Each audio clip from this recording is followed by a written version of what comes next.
Eberechi Eze to Tottenham has been a transfer that's been rumoured for 5, 6 years now.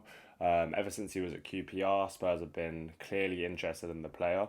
But I think those talks are really starting to heat up now, and it's a real possibility that we end this window with Eze as a Spurs player. So, what kind of player is Eze? As a football purist, someone who loves watching players who really get you off your seat, who do things with the ball that looks so natural, so smooth, so fluent. Eze is all of that. He's a player who can swerve left and right and put defenders off balance. He's a kind of player where you can't read what he's going to do because he's got that unpredictability. He's a real street footballer where a lot of what he does isn't predetermined. It's off the cuff. It's instinct. It's seeing a slight kind of movement from a defender leaning one way and he goes the other way, and it's so quick and responsive that it's really difficult to stop him. Eze as a player is someone who kind of wants to always try things, wants to be unpredictable, wants to be kind of also entertaining, and I think that's actually something that's really important to kind of lift the crowd, lift the mood around a stadium, which obviously has massive impact on kind of the atmosphere, and that does affect the team.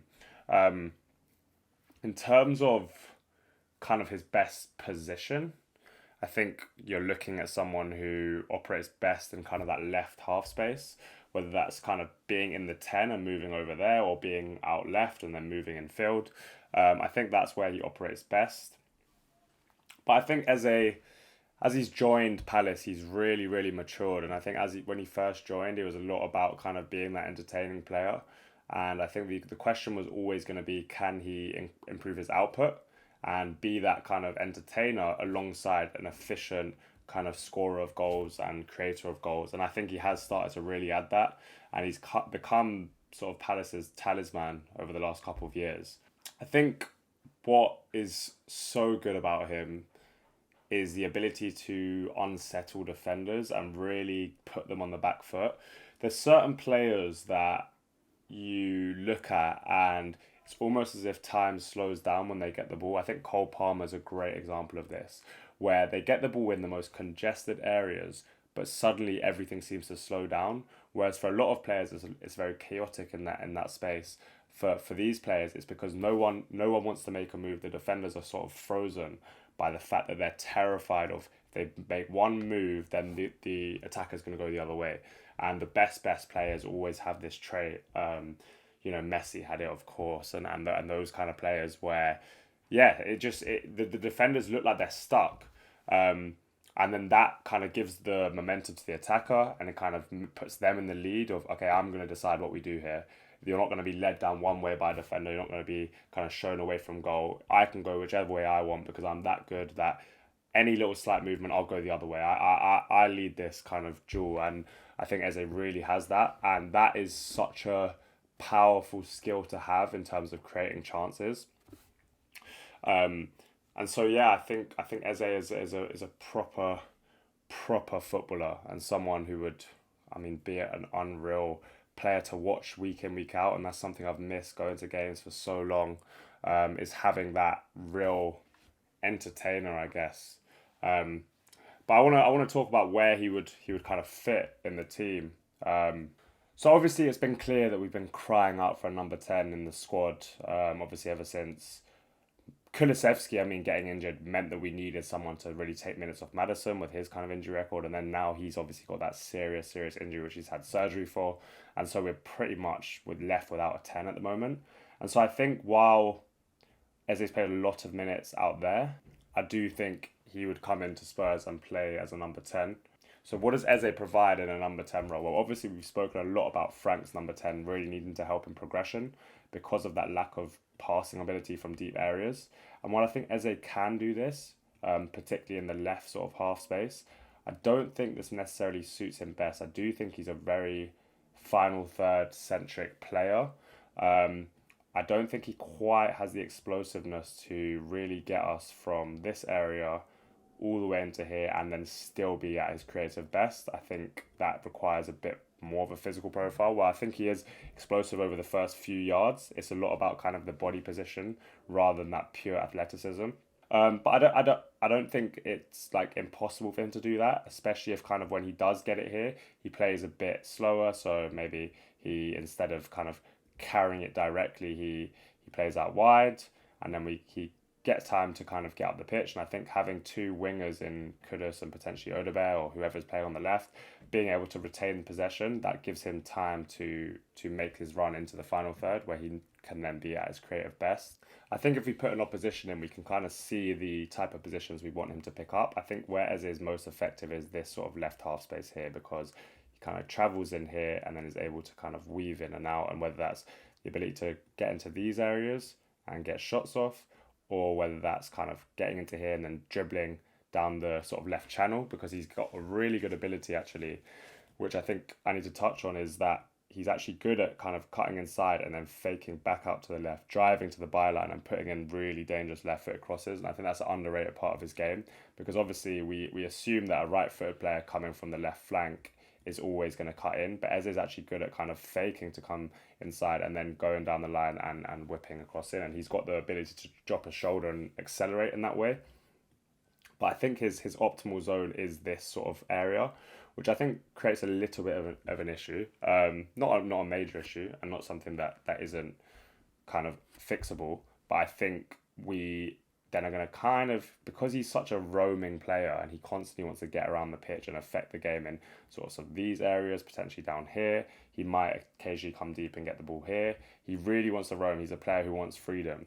I think at times you are going to need that focal point. So whether that's, I think Solanke's going to be key here, because we're going to have quite a lot of roamers and creative kind of mavericks, I guess, in this area. We need someone to really have that kind of anchorage, if that makes sense. Someone who's going to really hold the centre of the pitch, occupy players, be a bounce pass option, constantly hold off centre backs, be able to kind of combine and really hold the central area, so that these guys can all rotate around. I think the other major part here is you're going to want the left winger to potentially be a real touchline player, because if you have a more player who's operating in these sort of half spaces, then I think they're going to kind of get in each other's way and we're not going to have enough space for Eze to operate.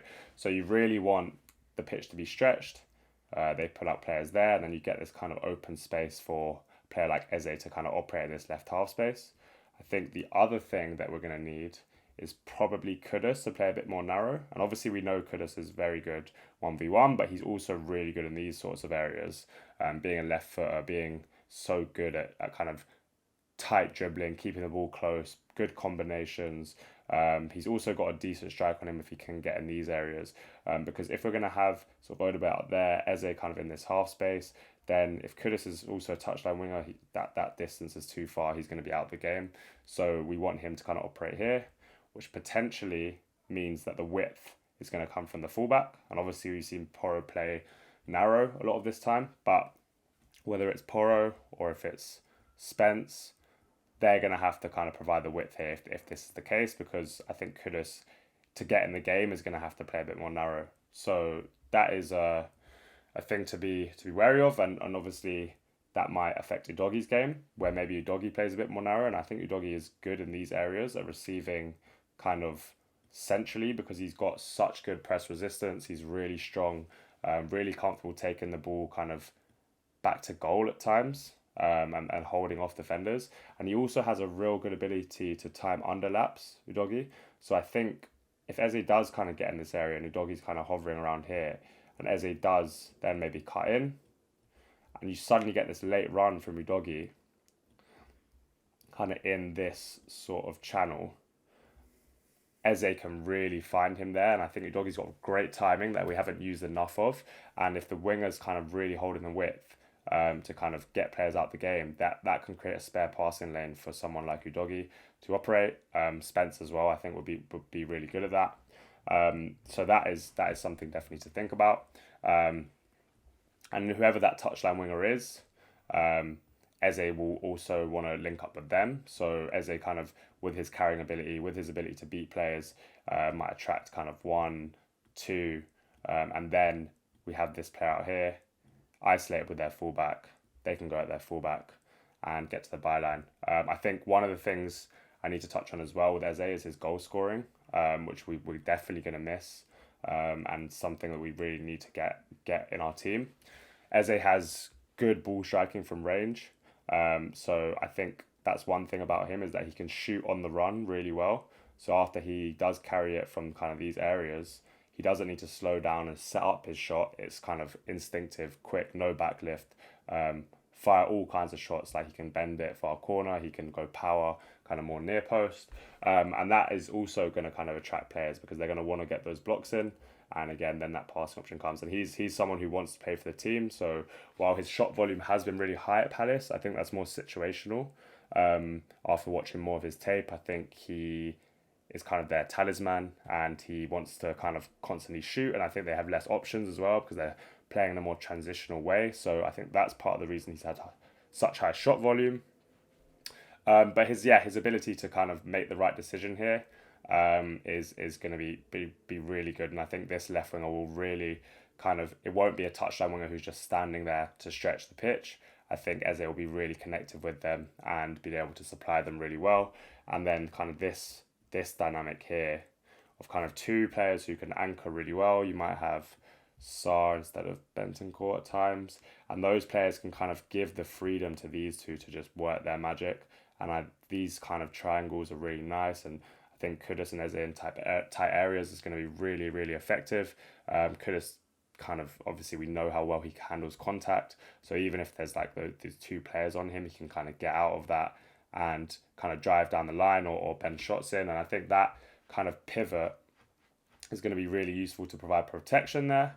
And obviously we know we want our fullbacks to be really advanced, so I think we're going to have this kind of base of four to really, really protect us, and that's going to be really useful. I think the other thing to touch on with Eze is in transitional games, where I think he probably will be better suited to play out left. And I think part of the reason for that is that I want to see Kudus' ability to carry centrally in these transitional games, just because of how game-breaking it can be, how powerful and athletic he can be on the carry. And I think Eze, while he's not a touchline winger, I think in more transitional games, you're not as bothered about kind of stretching the opposition because the spaces are already there in the pockets, because you have more disjointed lines, and you know he can pick up in these and he can be lethal from these kind of half spaces. We know that, and we don't need someone who's going to hug the touchline. So I would think that's something to note, to kind of have him playing a lot more kind of wide in those more transitional games, just because I think we can optimize Kudus so well in those games centrally. And then the last thing I kind of wanted to touch on is his ability to kind of do the unpredictable against low blocks, which I think is a major reason to sign him. He's such a player who has that flair and that ability to kind of think off the cuff, that he can do things where, you know, he'll fake to come out this way and attract so many players because of how sort of terrifying he is technically, and then kind of reverse the ball out here. And that kind of ability to be unpredictable and really try things in the final third is something that's so key to breaking low blocks.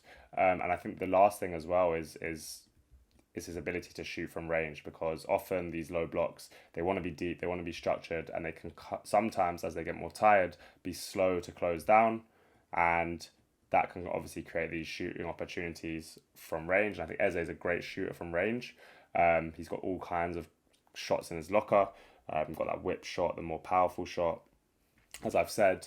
And I think that will be a major way to beat low blocks. And I think we're lacking those kind of quality shooters in the team, and Eze will really bring that. But overall, I think it's going to be a great signing if it goes through. I think overall, as well as a person, he's someone that you want to represent your club. Someone like Son really filled that role. Someone that you could rely on as a person to carry themselves so well, be so kind of lovable and adored by the whole fan base. And I think Eze really fits that. And I think, it will really just reunite the fan base completely. And I think that is something that's needed at the moment. So hopefully this one goes through. Hopefully we won't have to wait too long until deadline day, because that'll be pretty excruciating. But I think it's a great option, and someone I love watching and would love to watch live as well at the Lane every week. But yeah, if you've enjoyed this video, please do subscribe. Please comment down below as well.